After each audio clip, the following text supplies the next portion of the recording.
Hello guys, welcome back to our channel. Episode ആരംഭിക്കുമ്പോൾ കാണിക്കുന്നത് ഗായത്രി വില്ലയാണ്. ജാസ്മിനെ കൂട്ടിക്കൊണ്ട് താൻ ഇവിടെ നിന്ന് പോവുകയാണെന്നും വിവാഹ വാഗ്ദാനം നൽകി തൻ്റെ മകളെ പറ്റിച്ചതിന് നിങ്ങൾക്ക് എല്ലാവർക്കുമെതിരെ കേസ് കൊടുക്കുമെന്നും ജാസ്മിൻ്റെ പപ്പ പറയുകയാണ്. ഇതെല്ലാം കേട്ട് ഞെട്ടലോടെ നിൽക്കുകയാണ് എല്ലാവരും. ജാസ്മിനെ കൊണ്ടുപോകരുതെന്നും ഇവിടെ തന്നെ നിർത്തണമെന്നും പ്രഭാവതി പറയുന്നുണ്ടെങ്കിലും അതൊന്നും കേൾക്കാൻ ജാസ്മിൻ്റെ പപ്പ തയ്യാറാകുന്നില്ല. അതേസമയം അങ്ങോട്ടേക്ക് വരുന്ന വിശാൽ പറയുകയാണ്, അങ്കിൾ, ഞാൻ പറഞ്ഞത് ജാസ്മിൻ്റെ വിവാഹം നടത്തി കൊടുക്കാമെന്ന. നല്ലൊരു പയ്യനുമായിട്ട് എത്രയും പെട്ടെന്ന് തന്നെ ജാസ്മിൻ്റെ വിവാഹം ഞങ്ങൾ നടത്താം. അത് എപ്പോഴുണ്ടാകും എന്ന് ജാസ്മിൻ്റെ പപ്പ ചോദിക്കുമ്പോൾ നല്ലൊരു പയ്യനെ കണ്ടെത്തേണ്ട താമസം മാത്രമേ ഉള്ളെന്ന് വിശാൽ പറയുന്നു. ഇത് കേൾക്കുന്ന ജാസ്മിൻ്റെ പപ്പ പറയുകയാണ്, ഞങ്ങളുടെ നിലയ്ക്കും വിലയ്ക്കും ഒത്ത ഒരു പയ്യനായിരിക്കണം. ഒരാഴ്ചയ്ക്കുള്ളിൽ തന്നെ ജാസ്മിൻ്റെ വിവാഹവും വേണം. ഇല്ലെങ്കിൽ ഞാൻ ഇവളെ ഇവിടുന്ന് കൊണ്ടുപോവുകയും ചെയ്യും. നിങ്ങൾക്കെതിരെ കേസ് കൊടുക്കുകയും ചെയ്യും. അതിന് സമ്മതം പറയുകയാണ് വിശാൽ. തുടർന്ന് ജാസ്മിൻ്റെ പപ്പ അവിടെ നിന്ന് പോകുമ്പോൾ വിശാൽ പറഞ്ഞ വാക്കുകളെല്ലാം ഓർത്ത് പേടിയോടെ നിൽക്കുകയാണ് ജാസ്മിൻ. തുടർന്ന് വിശാൽ പാറുവിനെ വിളിച്ചുകൊണ്ട് മുകളിലേക്ക് പോകുന്നു. അതിനുശേഷം പ്രതാപൻ പ്രഭാവതിയോട് ചോദിക്കുകയാണ്, അല്ല ചേച്ചി, ഇത്ര നാളായിട്ടും ജാസ്മിൻ ഇവിടെ നിന്നിട്ട് ആ വക്കീല് ഇതുവരെ ഇങ്ങോട്ടേക്ക് വന്നിട്ടില്ലല്ലോ, പിന്നെ ഇപ്പോൾ എന്തു പറ്റി? എടാ, ജാസ്മിൻ്റെ പപ്പയെ ഇന്നലെ ഏതോ ഒരു അജ്ഞാത സ്ത്രീ വിളിച്ചെന്ന്. ജാസ്മിനെ പറ്റി വേണ്ടാത്തതൊക്കെ അവർ പറഞ്ഞെന്നാ ജാസ്മിൻ്റെ പപ്പ എന്നോട് പറഞ്ഞത്. പിന്നെ ഇന്നിവിടെ നടന്നത് ഞാൻ അയാളോട് പറഞ്ഞത് പ്രകാരം അയാൾ ഇവിടെ വന്ന് അഭിനയിച്ചു, അത്രമാത്രം.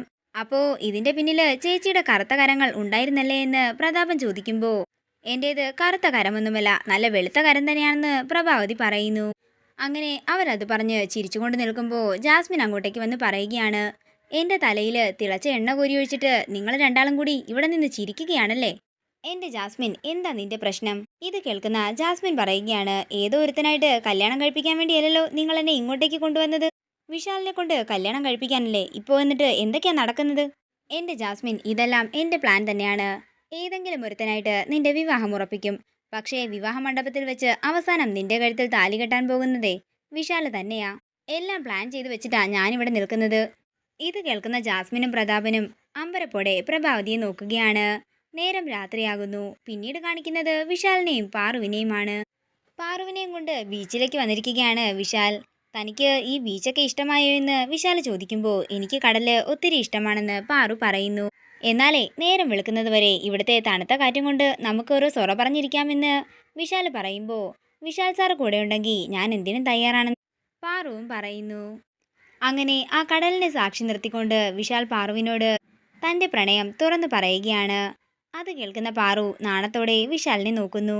അപ്പോൾ ഇത് പറയാൻ വേണ്ടിയാണോ വിശാൽ സാറ് ഇങ്ങോട്ടേക്ക് കൊണ്ടുവന്നതെന്ന് പാറു ചോദിക്കുമ്പോൾ വിശാൽ പറയുകയാണ്, അതുമാത്രമല്ല വേറെയുമുണ്ട് കാര്യം. പക്ഷെ അതിന് സമയമായില്ല എൻ്റെ പാർവതി, കുറച്ച് സമയം കൂടി കാത്തിരിക്കണം. ഇത് കേൾക്കുന്ന പാറു വിശാലിനെ തന്നെ കണ്ണിമ ചിമ്മാതെ നോക്കിയിരിക്കുമ്പോൾ വിശാലും സ്നേഹത്തോടെ പാറുവിനെ നോക്കുന്നു.